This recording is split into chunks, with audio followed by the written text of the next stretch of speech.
Welcome to Athima cooking channel. காலையில் எந்திரிக்க late ஆகிடுச்சுன்னா லஞ்சுக்கு ஏதாச்சும் ரொம்ப சிம்பிளாகவும் குயிக்காகவும் டேஸ்ட்டாகவும் இருந்தால் நல்லாயிருக்கும்னு தோணும். அப்போ நீங்கள் இந்த குயிக் வெஜ் பிரியாணி ரெசிபியை ட்ரை பண்ணி பாருங்கள். டேஸ்ட் ரொம்ப நல்லாயிருக்கும். வெஜ் பிரியாணி சேர்த்துக்கு 3 ஸ்பூன் அளவுக்கு எண்ணெய் சேர்த்துக்கலாம். 1 ஸ்பூன் அளவுக்கு நெய் சேர்த்துக்கோங்க. நெய் நல்லா உருகட்டும். உருகினதுக்கப்புறம் மசாலா ஐட்டம் சேர்த்துக்கலாம். 1 ஏலக்காய், 5 கிராம்பு, 1 பட்டை, 1 பிரியாணி இலை, அரை அன்னாச்சிப்பூ, 1 ஸ்பூன் அளவுக்கு பெருஞ்சீரகம் சேர்த்துக்கலாம். எல்லாம் சேர்த்து நல்லா பொரியட்டும். நல்லா பொரிஞ்சதுக்கப்புறம் 2 பெரிய வெங்காயத்தை நல்லா மெலிசாக கட் பண்ணி வச்சுருக்கேன். கட் பண்ண வெங்காயத்தை இதில் சேர்த்து நல்லா வதக்கிக்கலாம். வெங்காயம் நல்லா வதங்கட்டும். அடுப்பை மீடியம் ஃப்ளேமில் வச்சுக்கோங்க. வச்சுட்டு ஒரு 2 நிமிஷம் அப்படியே விட்டுருங்க. நல்லா வதங்கட்டும். எண்ணெய் நிறையா இருக்கும்போது நல்லா வெங்காயம் வதங்கி நல்லா வரும் டேஸ்ட்டாக. நல்லா இந்த மாதிரி ஒரு 2 நிமிஷத்துக்கு கிண்டி விடுங்க. வெங்காயம் நல்லா செவந்து வரும்போது நம்ம கழுவி வச்சுருக்க புதினா இலையை சேர்த்துக்கலாம். 1 கையளவுக்கு புதினா இலையை நல்லா கழுவி வச்சுருக்கேன். அதை இதில் சேர்த்துக்கலாம். சேர்த்து நல்லா புதினா வதங்கட்டும். அந்தளவுக்கு பொறுமையாக கிண்டி விடுங்க.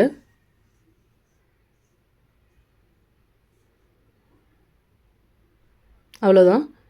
இப்போ நம்ம கட் பண்ணி வச்சுருக்க காய்கறியெல்லாம் சேர்த்துக்கலாம். தக்காளி நல்லா பழுத்த தக்காளியை கட் பண்ணி வச்சுருக்கேன். அதை அதில் சேர்த்துப்போம். சேர்த்து ஒரு நிமிஷத்துக்கு மட்டும் கிண்டுங்க. தக்காளி லைட்டாக வதங்கினதுக்கப்புறம் 2 பச்சை மிளகாவை சேர்த்துக்கலாம். காரம் அதிகமாக தேவைப்படுதுன்னா பச்சை மிளகாவை நல்லா கீறி போடுங்க. காரம் நல்லா இறங்கும் பிரியாணியில். லைட்டாக காரம் இருந்தால் போதுன்னா 2ஆக உடச்சி மட்டும் போடுங்க, போதும். இப்போ இந்த காய்கறி வேகிறதுக்கு மட்டும் கொஞ்சமாக உப்பு சேர்த்துக்கலாம். சேர்த்து நல்லா கிண்டி விடுங்க. அடுப்பை மீடியம் ஃப்ளேமில் வச்சுக்கோங்க. அப்போ தான் பாட்டம் தீயாமல் வரும். கீழே எண்ணெய் பதம் இருந்தால் தான் நம்ம பிரியாணி செய்யும் போது அடி பிடிக்காமல் வரும். பாருங்கள், நல்லா இந்தமாதிரி தளன்னு எண்ணெய் இருக்கணும். கீழே 1 கையளவுக்கு பட்டாணி சேர்த்துக்கிட்டேன். கட் பண்ணி வச்ச உருளைக்கிழங்கு தோல் சீவிட்டு அதையும் இதில் சேர்த்துக்கலாம். 5 பீன்ஸு சேர்த்துருக்கேன். 2 பெரிய கேரட்டை கட் பண்ணி நல்லா பொடி பொடியாக கட் பண்ணி சேர்த்துருக்கேன். காலிஃப்ளவர் 1 கையளவுக்கு சேர்த்துருக்கேன். காலிஃப்ளவரை நல்லா க்ளீன் பண்ணிவிட்டு சுடுதண்ணியில் கொதித்த தண்ணியில் ஒரு 2 நிமிஷம் போட்டு தட்டு போட்டு மூடி வச்சுருங்க. எடுத்துகிட்டு அதுக்கப்புறமா தண்ணியை மட்டும் வடிகட்டிட்டு காலிஃப்ளவரை நம்ம இதில் சேர்த்துக்கலாம். 1/4 ஸ்பூன் அளவுக்கு மஞ்சள்தூள் சேர்த்துக்கோங்க. 1 ஸ்பூன் அளவுக்கு பிரியாணி மசாலா சேர்த்துக்கலாம். 1/4 ஸ்பூன் அளவுக்கு மிளகாய்த்தூள் சேர்த்துக்கலாம். சேர்த்து எல்லாத்தையும் நல்லா கிண்டுங்க. காரம் கம்மியாக தேவைப்படுதுன்றவங்களுக்கு இந்த மிளகாய்த்தூள் 1/4 ஸ்பூன் போதும். 2 ஸ்பூன் அளவுக்கு இஞ்சி பூண்டு விழுது சேர்த்துக்கலாம்.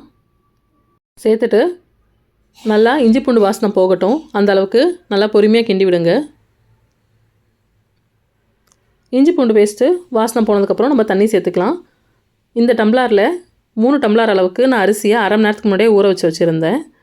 அதனால் 1க்கு 2ன்ற கணக்கில் மொத்தம் 6 டம்ளார் தண்ணி ஊற்றுறேன். கொஞ்சம் பழைய அரிசியாக இருந்துச்சுன்னா கொஞ்சம் எக்ஸ்ட்ரா அரை டம்ளார் வச்சுக்கோங்க. பாஸ்மதி அரிசினா கரெக்டாக அந்த அளவுக்கே இருக்கட்டும், 1க்கு 2ன்ற அளவுலே. இந்த பிரியாணியை நம்ம பாஸ்மதி அரிசியில் மட்டும்தான் செய்யணும்னு இல்லை, வீட்டு சாப்பாட்டு அரிசியிலே செஞ்சுக்கலாம். நான் இதை சாப்பாட்டு அரிசியில் தான் செய்கிறேன். நல்லா கிண்டி விடுங்க. ஒரு கொதி நல்லா வரட்டும். அது வரைக்கும் கொஞ்சம் ஹை ஃப்ளேமில் வச்சுக்கோங்க. நல்லா இந்தமாரி தளன்னு கொதிக்கட்டும். கொதிக்கும் போது நம்ம அரிசியை மட்டும் எடுத்து போட்டுக்கோங்க. தண்ணியை நல்லா ஒட்டை வடிகட்டிடுங்க. வடிகட்டிட்டு இதில் அரிசியை சேர்த்துக்கோங்க. அப்போ தான் ரொம்ப குழஞ்சிடாது பிரியாணி, நல்லா பர்ஃபெக்டாக வரும். பிரியாணிக்கு தண்ணியோட அளவு தான் ரொம்ப முக்கியம். கொஞ்சம் தண்ணி எக்ஸ்ட்ரா போயிடுச்சுன்னா கூட அப்புறம் குழஞ்ச மாதிரி ஆகிடும். அப்படி வராமல் இருக்கணும்னா கரெக்டாக 1க்கு 2ன்னு சேர்த்துக்கோங்க. அப்போ உங்களுக்கு அளவு கரெக்டாக வரும். இதில் அரை எலுமிச்சம்பழத்தை புழிஞ்சிக்கலாம். விதை இல்லாமல் புழிஞ்சிக்கோங்க. விதை வந்துச்சுன்னா அப்புறம் நம்ம சாப்பிடும்போது அதோட விதை நம்ம சாப்பிடும்போது கசக்கும். ஸோ அதனால் விதை இல்லாமல் புழிஞ்சிக்கோங்க. புழிஞ்சிட்டு ஒரு கொதி வரட்டும்.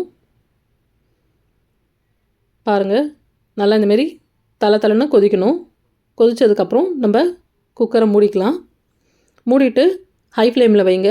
வச்சுட்டு நல்லா இந்தமாரி மேலே ஆவி வரும். நல்லா ஆவி வரும்போது விசிலை போட்டு அடுப்பை சிம்மில் வச்சுருங்க.